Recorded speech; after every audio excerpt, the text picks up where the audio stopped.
Jeff, you're drafted by the Giants in '84. Any idea of what you're getting into as far as the organization or any understanding about the Giants at that point? I had none. I didn't really know who the head coach was, didn't know what the quarterback situation was. I remember getting to camp and hearing that it was basically going to be a quarterback competition between Phil Simms and Jeff Rutledge. And again, I didn't know where I fit in. And Hostetler would learn early on that his initiation to the Giants would be a baptism under fire. My rookie year, they bring the quarterbacks in early, so I've learned quarterbacks don't get hit during training camp. And Parcells brings everybody together and we're going to have a little scrimmage. So he puts me in and then says, hey, it's live. And I can remember Lawrence Taylor looking, and I didn't know him, I just heard of him. And of course, first play is a pass, a drop back. I take 5 steps and next thing you know, I am drilled into the mud. And I just can remember getting up, pulling my helmet back down, straightening it around. LT helped me up and he said, hey, sorry, but when he says you go, you got to go. And I just looked at him, then I turned around, I looked, and Parcells is looking that way, and Simms and Rutledge are both laughing, and I thought, heck, you think that's going to get to me, Parcells? You're crazy, and that was my introduction. And things wouldn't get any easier for Hostetler as he found himself the Giants' third-string backup with hardly any playing time his first 3 years in the league. I realized that it was going to be a difficult situation for me to get an opportunity. And after the first year, second year came and went, and the third year, Phil played extremely well. And it was one of those situations where I wanted to get out on the field, and it looked like the only possibility for me getting out onto the field was try to do anything else I could. So played special teams, played wide receiver, did everything I could just to get myself out on that field. Jeff Hostetler would have to wait 5 long years before finally completing his first pass as a New York Giant. In 1988, Bill Parcells would start him against the New Orleans Saints in Week 13. After an 85-yard touchdown toss to Stephen Baker in the first half, Parcells would decide to bench Hostetler in the second half on a hunch, starting Jeff Rutledge instead. Bill, are you concerned about the effect of pulling Jeff Hostetler out of the game at the end of the first half against New Orleans? If his sensitivity level is too great and he can't cope with a little adversity and a little criticisms, then yeah, it might have an effect. I'm certainly not worried about the player's ego, and those are the decisions I make. And if he's unhappy with the Giants and doesn't feel like he has a future here, well, fine, he can go somewhere else. I want guys that want to beat Giants. I had it. I tried everything that I could to get out of New York, and I kept running into a stone wall. I met with Parcells and had a very heated discussion about hunches, about me, about opportunities. But again, he's the head guy, and you got to basically do what he's going to say is going on, and there was no chance to take off and go.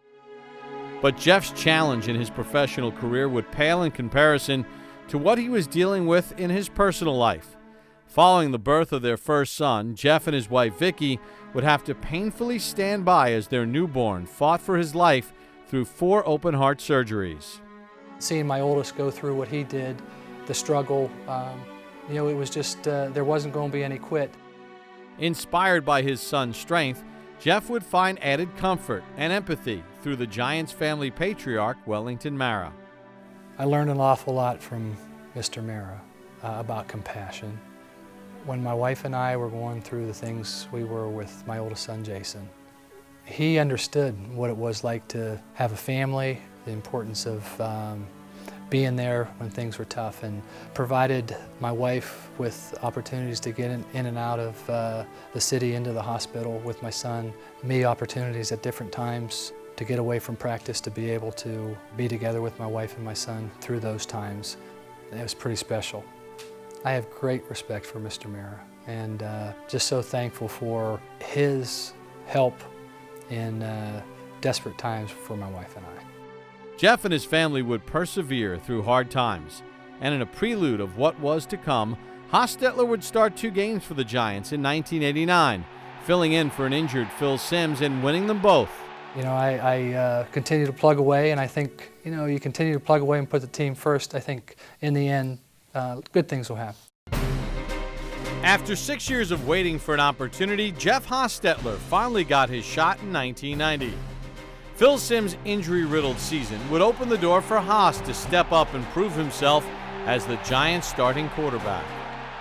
The game against the Cardinals, to be able to come in and bring us back from behind and win that game was huge. But I think even more so for me was the Cowboy game. We were still fighting for the game. The outcome was still unknown. And all of a sudden, Parcells starts yelling for me on the sideline. Jeff! Where's Hostetler? And puts me in. He wanted to see what I could do in an instant's notice, and was able to take the team down and score. I think that was a huge thing for me, and I think it was big for Bill, because I think he likes to run a lot of tests, and he likes to challenge guys in different ways, and I think for me that was a great opportunity to go out in a tough situation and perform, and then it stopped. In Week 8 of the 1990 season, a healthy Phil Simms returned to the lineup, and Hostetler's taste of success as a starter would once again be short-lived. Completely fed up with temporary playing time, the longtime backup had almost reached his breaking point. It was 6.5 years, and I think I almost resigned myself to say I was never going to get a chance here. I was just frustrated, I was tired. I remember coming home, telling my wife at the dinner table after we had finished eating, we just sat there and just said, babe, this is it. At the end of this season, we're heading back home, and I'll find something else to do. I'm done. But in a simple twist of fate, Phil Simms would go down with a season-ending injury against Buffalo in Week 15, and Hostetler would be called upon once again to take over at quarterback. I have a lot of faith, and God's got a plan for me, and He just had different plans, and it was the opportunity that I'd been waiting for, the opportunity I'd been praying for, my family had been praying for, and right there it was, and it was just time to go out and do it. But Haas and the Giants would fall short in their comeback attempt versus the Bills, leading to media scrutiny and skeptics everywhere doubting the backup's ability to lead Big Blue as the playoffs approached. Outside the locker room, I was, again, the weak link. Giants were done. All the New York press, all over the country, every supposed expert, Giants weren't going to be able to get anything done with a backup quarterback. You know, the only time you really got a chance to appreciate Hostetler was in practice, because he had to play against our team, so we knew what his skill set was. And when he stepped in there, he got the full support of every single player, his offensive linemen. They immediately embraced him, the receivers, everyone. So losing Phil Simms, who was probably one of the toughest guys we had in our locker room, and putting Jeff in there, we didn't lose much, because Jeff was a pretty tough guy too. I was very confident that these guys believed in me. I know they did. And to have a guy like Carl on the opposite side, he knew the struggles, the opportunities that hadn't come, the frustration, and these guys were going to play their hearts out for me, and they knew I was going to do the same. Hostetler's mobility would give New York an added dimension, and despite the critics, the Giants would win their last 2 games of the regular season, with Haas leading the way. After losing your quarterback, everybody said you can't win without your starting quarterback. Well, Jeff Hostetler proved that wrong.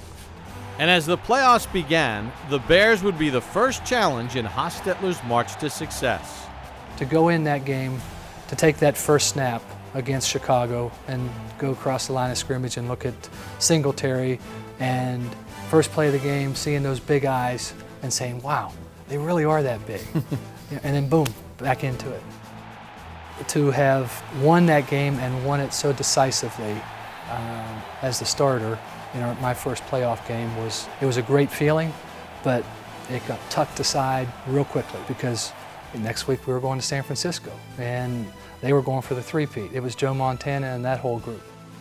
49er game, you just got hammered and you just kept getting back up. What was that game like for you physically and mentally, fighting through that? Physically, there was some tough times, but I'd taken one shot by Jim Burt on the knee and hyperextended it back, and I had a pop and searing pain, and I knew it was over. And actually, trainers were out there trying to talk to me, and I couldn't let go of my knee because of the pain. And you know, all of a sudden there was just a calming sense, a peace over me, and the pain went. I came over the sideline, the knee was loose, but I remember just trying to work it out, and I remember Parcells coming over and saying, "Can you go? Can you go?" And I said, "Yeah, I can go." And then he left, and then he came back again, said, "Can you go?" And I yelled back at him, "Yeah, I can go. I'm going." Hostetler's trying to pass, runs away from trouble, turns upfield, runs to the sideline and throws on the run and completes to Bavaro.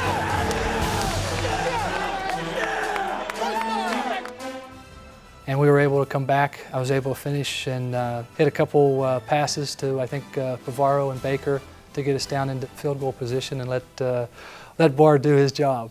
Giants are trailing by a point. All depends on Matt Barr. Fans are on their feet and screaming. Snap, spot, kick is away. It's got the distance. It is good. Good. And the Giants are going to Tampa Bay. It's over for the three-peats. It's over.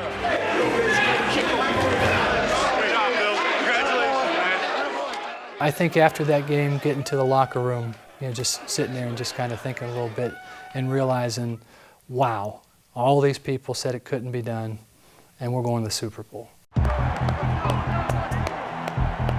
First of all, Super Bowl, without a doubt, the ultimate as far as emotions, the feelings that you have standing in that tunnel, waiting to be introduced.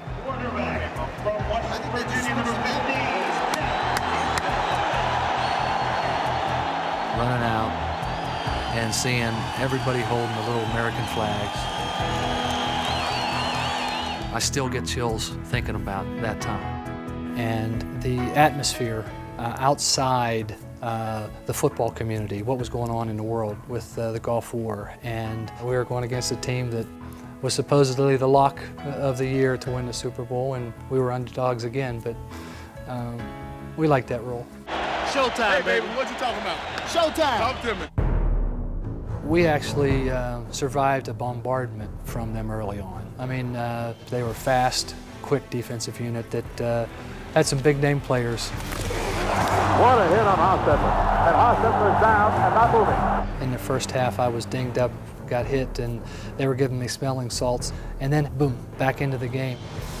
One of the most important plays in that Super Bowl is the safety that you took, because I'm guessing 9 times out of 10, most quarterbacks are coughing that ball up, it's a touchdown, and maybe that game gets out of reach.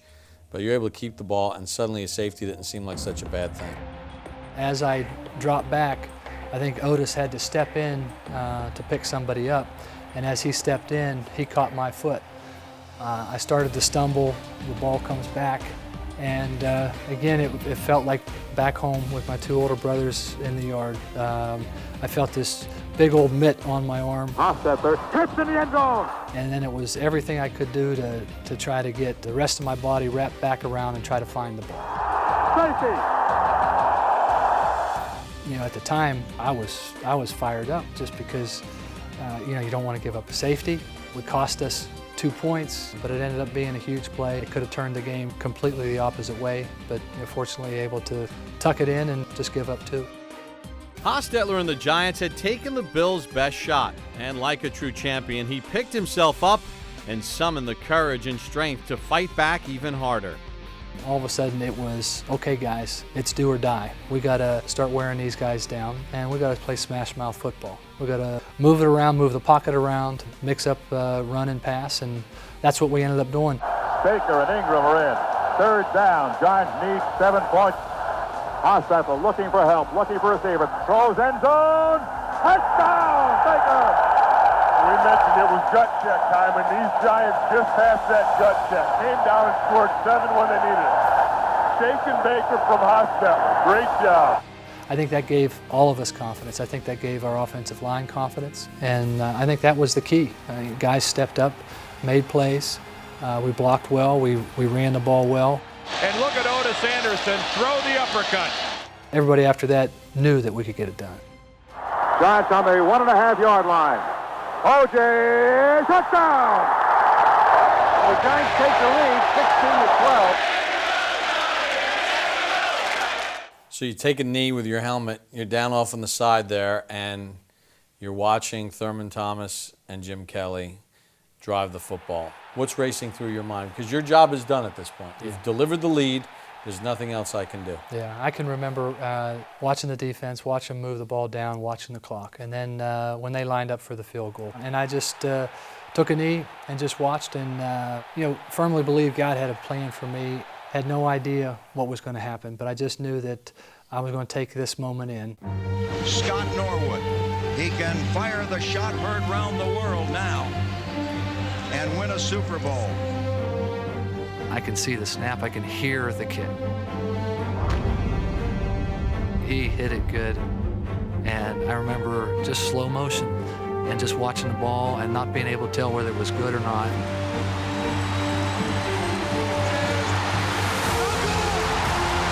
I stayed there for a while, just savoring it and just watching our guys race all over the place.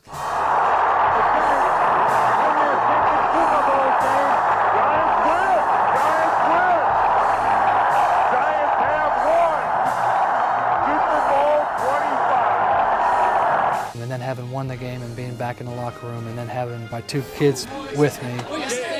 Haas, you did it, man. Congratulations. Every one of my brothers is in there. My wife, who's pregnant, is in, all celebrating something that 6 weeks earlier didn't even seem a possibility. It was pretty special. In 1991, Hostetler beat out Phil Simms for the Giants' starting quarterback position. Jeff would stay with the Big Blue throughout the 1992 season before signing with the Raiders in 1993. In his 4 years with the Silver and Black, Haas threw 69 touchdowns and earned Pro Bowl honors in 1994. Hostetler finished his career with Washington, retiring after the 1998 season. But through it all, Jeff will always be remembered as a Giant forever. Once a Giant, always a Giant. I think I learned that more as the years go by. You realize that it's a fraternity that very few have the opportunity to be part of, and I'm awful blessed to be part of it.